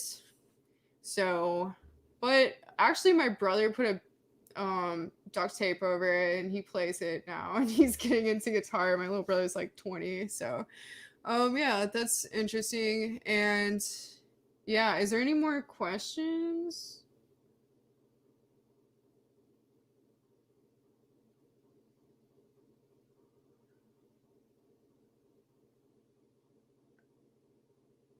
Yeah, you're welcome for playing the guitar. Man, I wish I could get Led Zeppelin out and just play it all. It was interesting. I was listening to this documentary. Okay, so I live in Laurel Canyon. If you don't know what Laurel Canyon is, it's like this road that runs through the Hollywood Hills. It's like the main part of the Hollywood Hills. Basically, it's like the place you want to be in Hollywood. But not the mountain that the Hollywood sign is on, but the one across the Cahuenga Pass, like kind of over above Hollywood or Sunset, Hollywood Boulevard. But yeah, so there's like this road that runs through there, and it's called Laurel Canyon. And back in the 60s, it was really an epicenter for music, and a lot of musicians were here, like the Doors and the Byrds, and I don't know if anyone else knows any others they can name. But there's actually a documentary on Netflix right now called Echo in the Canyon, and they talk about it. But I mentioned this because like you're saying something about experiencing the music. So watching that documentary, like they talk about how like during that time in the 60s here where I live now, all the musicians lived here, and they would all just go hang out in each other's houses and play music together. And back then it was more of an experience, because like with records, it was like if you got a record, like if one of your friends got a record, you would all like sit down and listen to it together. And it was like, You know, like now we just get our records, or I mean, we don't get records now. We just, you know, it's just something we get on our phone. You never know what's going to be released. It's not really a thing. It's like, okay, play, you know, and you're just by yourself somewhere. So it's yeah. So that's I just really think it's cool with the experience of playing records. Definitely. My personal thoughts on Christopher Peters. Yeah, definitely check out that documentary. I mean, I definitely went into it earlier, but I really feel like, so in case you're just tuning in now, I did an interview with Third Phase of Moon where I interviewed Christopher Peters, who's a Hollywood producer. Um, and he was actually in Lost Boys, which is one of my favorite movies. And he was an actor in Lost Boys when he was younger. But yeah, Christopher Peters, I did an interview with him, and he has a lot of experiences with these orbs that come to him all the time. And so yeah, I did a really interesting interview with him. So definitely go check that out on Third Phase of Moon. Um, we definitely connected because of, like, you know, I've had a lot of orb experiences, and then he kind of showed me how to tap into that a little bit, but we didn't get too much into it. He actually called me and told me he wanted to show me more with it, but I haven't you know, I've been traveling around a lot, but I would definitely like to oh, Eddie Van Halen has a house in Laurel Canyon. Or, I mean, I didn't know that. That's crazy. I actually don't live technically in Laurel Canyon. I live like, I mean, I don't live on that road. I live up off that road. I'm not going to tell you exactly where. I shouldn't talk about where I live on here. But yeah, Laurel Canyon is a cool place. Oh, and the interview I have coming out with Brad Olson, where, in case you weren't listening earlier, we actually went to Spawn Ranch and we did an investigation of Spawn Ranch, and we talked about everything that happened with the Manson family in the 60s and how it interrelates to what is happening politically with the uprisings now. So that's very interesting, and actually a lot of the people that were, you know, so this area, Laurel Canyon, a lot of people say there was a lot of connections with the MK Ultra program, and a lot of the artists that were working in Laurel Canyon, like Jim Morrison and other artists, they were actually all from military families, and they were all part of these different MK Ultra programs. So apparently, the Manson family had a lot to do with that. And oh, am I not live anymore? Okay, never mind. Sorry. I thought someone was saying I'm not live anymore. But yeah, so yeah, with the Manson family, they were supposedly a part of that too. So that's very interesting. And yeah, apparently a lot of that went down in the Laurel Canyon area. So very interesting stuff. Wow. I've been talking for over an hour and a half now. That's crazy. Any more questions? No, there's a bit of a delay on here. Someone said something about, my uncle thinks he is a 33rd degree Freemason. My dad would. What, your uncle thinks? Oh, your uncle thinks that Charles Manson was a 33rd degree Mason? Or Jim Morrison?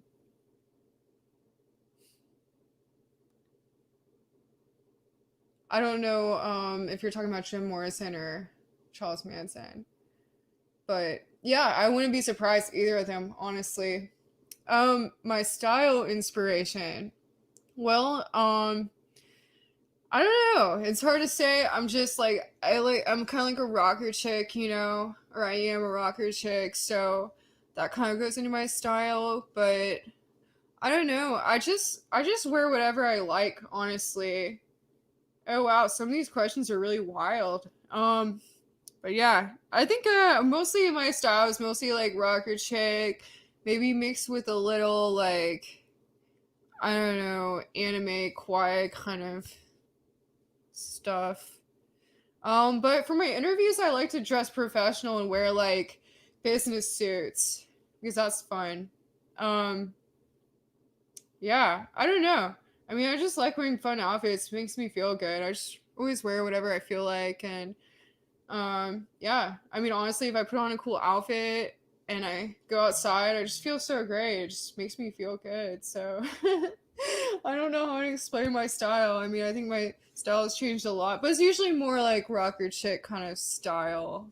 Definitely. I would say rocker chick mixed with kawaii, but not pastel kawaii. I don't like light pink or those kind of colors. It's not my thing.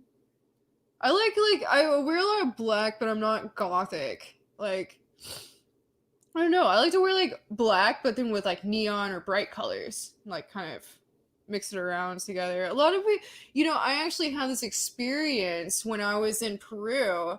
I never really understood why I wear a lot of black. People would think I'm gothic or something. But when I went to Peru, I actually had this like crazy experience where I was staying at this hotel at the bottom of Machu Picchu for like a week, and I actually had really bad altitude sickness because I flew straight into Cusco, which is at 10,000 feet, and I was actually having an issue with kidney infection. So, right before I flew out, and apparently elevation affects kidneys before anything else for some reason. So I think that's why. But I got really bad altitude sickness. I like seriously thought I was gonna die, and I'm like, I don't want to go to the hospital in a third world country, and I was kind of freaking out. So I'm in this I was in my hotel at the bottom of Machu Picchu, and I decided, I'm like, you know what, I'm a healer and I should just meditate and try to fix this myself. Because I could barely walk for like 3 days. I just like, I was so nauseous. It was insane.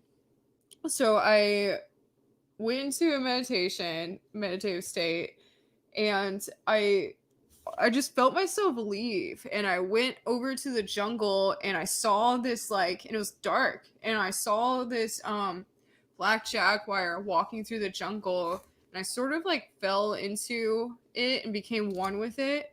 And it was a black jaguar, and I walked to a cave, and yeah, it was just kind of like, it was like I became one with it. And I was just walking through the jungle for a while, and then I came back, and I just, I came back to myself, and I opened my eyes, and my altitude sickness was completely gone. All of it completely gone. And I was like, what was that?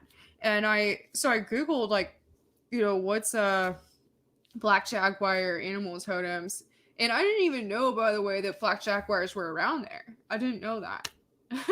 So that's another weird thing. But yeah, so I looked into that, and it was saying that they're about reclaiming your power, and that a lot, if you have this as a spirit animal, then it means that you can have you have a lot of power, but it usually comes a little later in your life, like not right away.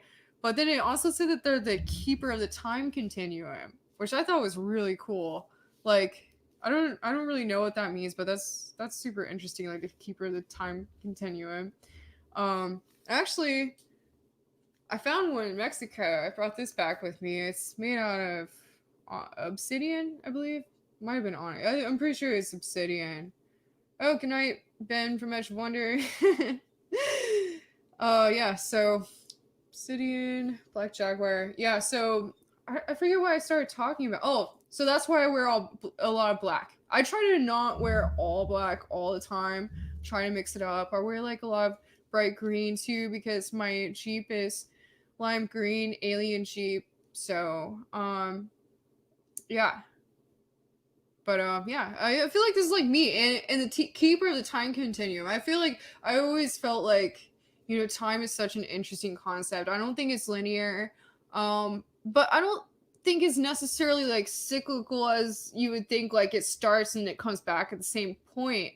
And I always felt like it was kind of like that, but a little different. And I was on Project Camelot last week, and Carrie Cassidy, we were talking about it, and she actually said that time is like a spiral, so it'll come back to a certain point, but it'll be a little different. Like, a spiral, like it kind of comes up like this. So like right now, like we had discussed on the show, make sure you check that out if you haven't already, Project Camelot. But we had discussed on the show that right now, the time we are going through right now, is very similar to what happened in Atlantis with the technology. It was like, you know, certain people let technology get a little too out of hands, and you know, I think there's a lot of interesting things happening with that. So you know, and I don't think we're necessarily to a point that we would have been, that we were at that time in Atlantis, because the Atlanteans, they had better use of crystal technologies than we have, from my understanding. And they also used technology that's probably similar to like a Tesla type technology, where they all had free energy, from what I've heard. So you know, I think that's interesting because it's not necessarily happening right now, but we, I think maybe we're like starting, like we already, like we, like different elite people, or people that own black budget, you know, top secret agencies or companies. What's the word I'm looking for? Like a black budget company. I don't know. But yeah, I think there's like different technologies that have already, like they know about. Obviously, there are free energy technologies that we're just not utilizing because a lot of these people that own it and know about it, if they released it, then they wouldn't make the money that they do now, because everything would be free for everyone, technology wise. So that's interesting. And yeah. Oh, everyone's talking about going to Hawaii. You know, I've been waiting for third phase of Moon, and they're in Hawaii, and I've never gone to Hawaii to see them yet. I haven't even met them in person, even though I work for their show. So I hope I can go to Hawaii sometime and actually meet them. And I did go to Hawaii once before. It was an interesting trip because this girl I was with, it was basically, I went with a group of like really cool chicks. They were all like designer, like model kind of chicks, and they somehow organized this like jet plane that like all of us, they like took care, someone like paid for this jet where we all were in it, and I pretty much went to Hawaii with a gang of like really hot chicks, but they just wanted to drink alcohol the whole time, and I didn't really get to see much of Hawaii. I just watched a bunch of girls get wild and drink tequila, so that was interesting. It was nice though. It was a beautiful place, and yeah, I just wish I could have seen more than like, you know, girls getting drunk for 3 days. But our Airbnb was actually right up on the beach. So, but what's interesting about Hawaii is like I've heard a lot about how they have like Lemurian energy there. So I could definitely feel that there, and I feel that a little bit on the West Coast, here in California too. It's kind of the same energy. What is in Hawaii, and the energy on the West Coast here is definitely the energy there. There's and from my understanding, apparently Lemuria was Hawaii and the West Coast of, like apparently Lemuria ended at the West Coast of California. So I think most of it was under the water, is underwater now. But yeah, I don't remember why I started talking about Atlantis.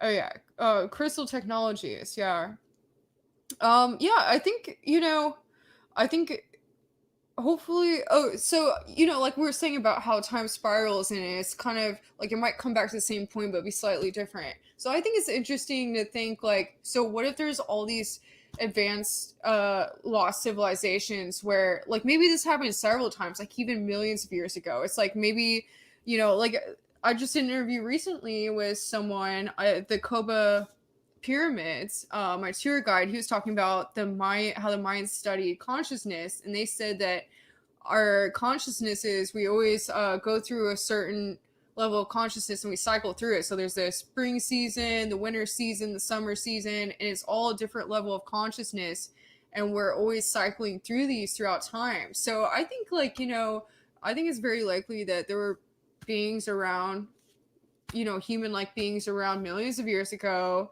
and thousands of years ago, and you know, a few thousand years ago. And I think it keeps cycling around to where there's a point where we have this super advanced civilization, and it might always be slightly different. You know, like we might have had something millions of years ago that was advanced technology, but a different kind of advanced technology than what we have now.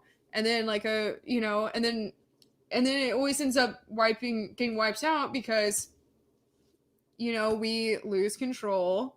We are now, we go too much into like AI stuff and I don't know, blow each other up or whatever. And then, you know, so I think we keep going through cycles like that. It's like we get all this power with technology and then, you know, we wipe ourselves out because we don't know how to handle it. So I think there might have been several, or cataclysms could have happened, you know, like worldwide cataclysms. That's very likely too. Graham Hancock's book, Magicians of the Gods, that one's very interesting because he talks about, like, everyone's always like, oh, well, why don't you see that much like advanced, like, you know, temples or like, you know, basically evidence of advanced civilizations in America.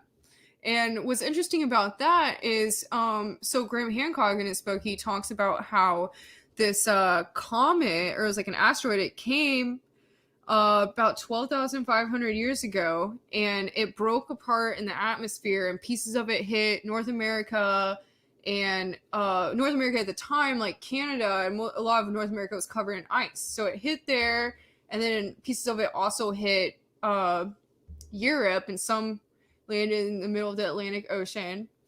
And basically what happened with that was, when that happened, it caused a shockwave. And we know this happened because there's a layer of shock quartz, which that's the only way that happens, and it's all across America and these places in Europe. But so what happened was, when that hit, there was a shockwave of heat, and it caused continent-wide wildfires all across America, all across Europe. And at the time, what's interesting is America, we actually used to have monkeys in America. But after that happened, because all the trees burned, we didn't have monkeys anymore. So that's one interesting way to prove that that actually happened. And then also, so the comet, the debris, it hit some glaciers. Like, there was a very glacial area over like Canada and like the top of North America.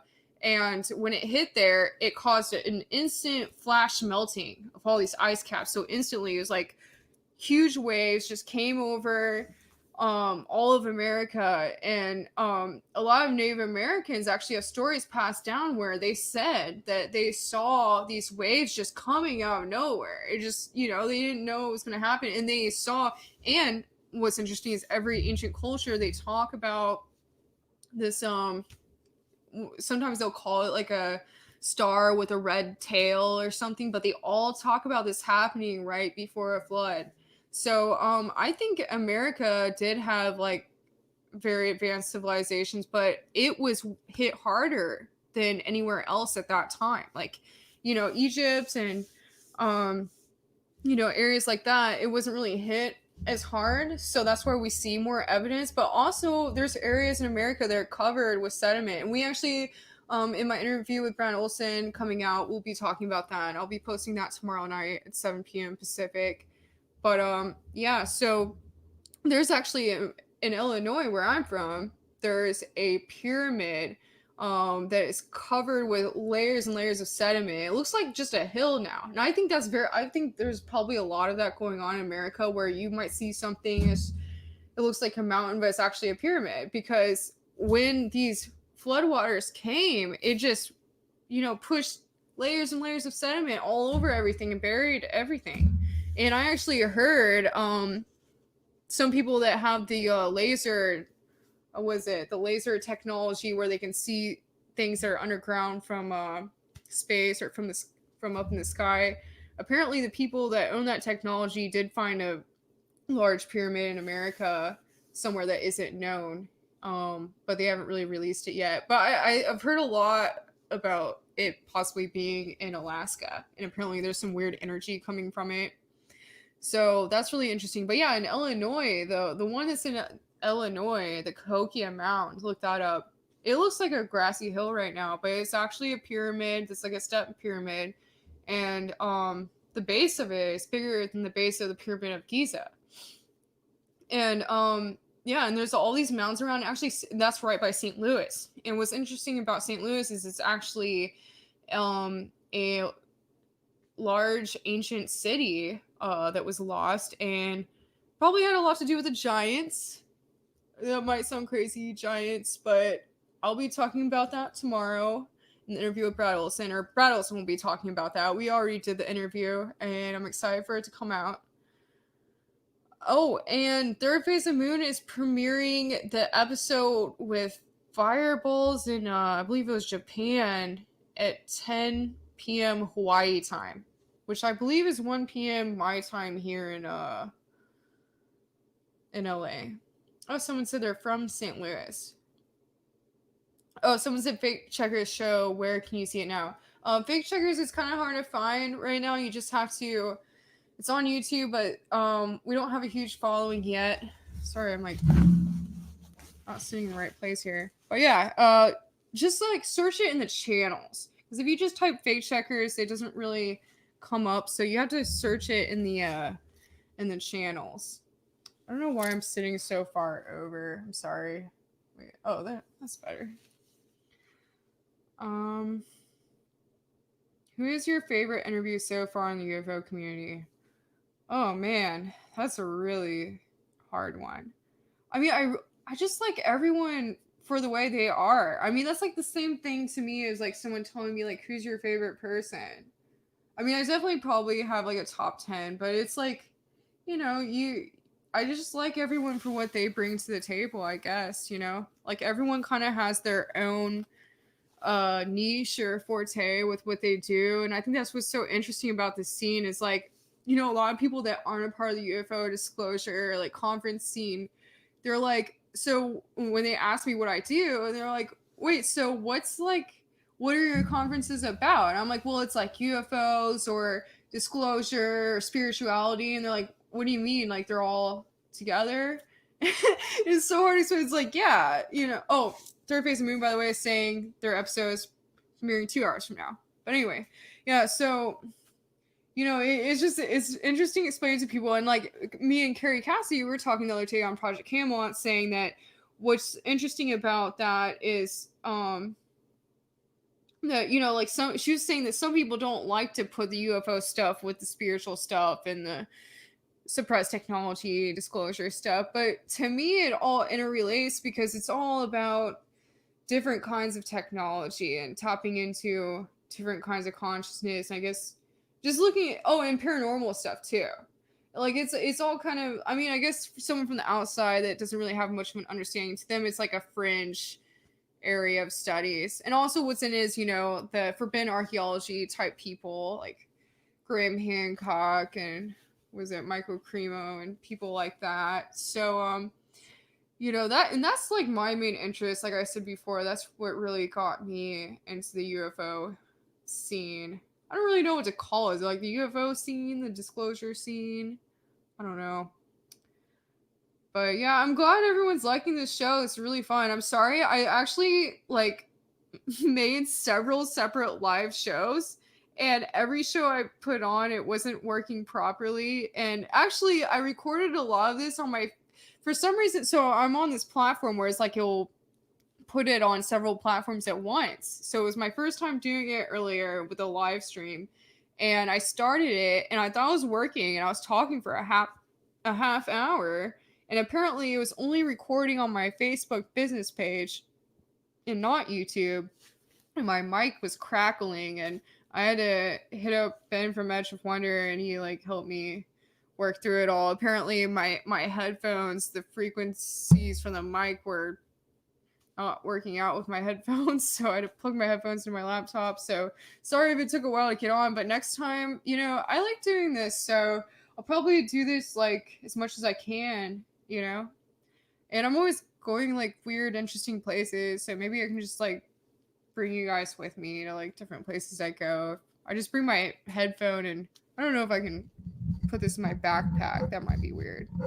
Or if I travel, maybe if I travel, I could just use a different kind of mic that's more easy to travel with. But if I do road trips, it should be easy to do. And like I said, my next trip I have planned. I don't have it planned specifically for a certain date yet, but I would like to. I will talk about it soon, but it's actually with Rex Bear from the Leak Project. We're actually planning on investigating this certain place in the desert in California that is very similar to the Nazca Alliance. So might do a live from there, from somewhere near there. Someone asked me what's the medallion on my necklace. So these friends of mine, they have this company called Sacred Pendants. It's a really amazing company. So this is actually, they have all different sacred symbols on these necklaces, but this is actually a crop circle. I think it's called the Wings of Sparrows is what it's called. Here's a look what that looks like. But yeah. So that's a crop circle. I actually paint this one on my spears a lot. It's like the most beautiful one to me. And the back of it is obsidian. And so this company, just look them up if you like it. I always wear these necklaces. It's like I have several different ones, but this is my favorite. And actually, if you've seen what is it? The Tibetan monks, I believe. They make these mandalas out of like sand, and they blow like sand out of these straws and make these beautiful mandalas, and then they just kind of like mess them up after they're done because it's a sort of meditation technique for them. So this village in India, they actually started doing it and then sealing it in resin. So that's what this company does. And actually, everyone that buys one of these, it's called Sacred Pendants. Just look them up. Everyone that buys one of these, it is actually a family in India, and I actually met them. They came out to the United States, and they're always selling. My friends that sell these, it's an older couple actually here, but they work with this couple, this family in India, and they actually, the Indian kids from the family came out to the United States and went to a conference because we're always at the same conferences, and they told me that basically all of the sales from these necklaces helped build their entire town. Like they had nothing in their town, and somehow my friend Sam, he talks a lot about sacred geometry pendants, and his wife, they met them and started working with them and had them start sending their pieces out here, and so they started selling them for them. And now, basically, this Indian family, they're able to build a whole village in their town, got some schools made, and it's actually a really amazing thing. So I definitely recommend checking out their company, Sacred Pendants, because I'm sure they probably haven't gotten as many sales as they normally would because they can't sell at conferences anymore. So definitely recommend checking that out.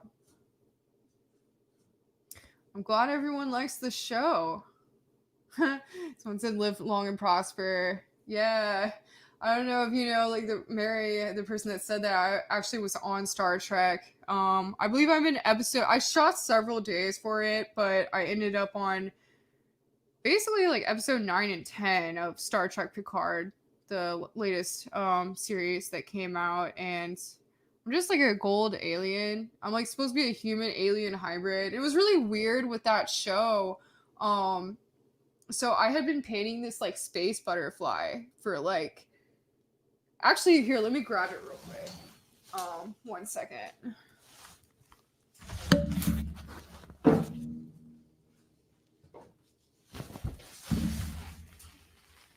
Okay, so I've been painting this space butterfly for like, I've been working on it for like 2 years now.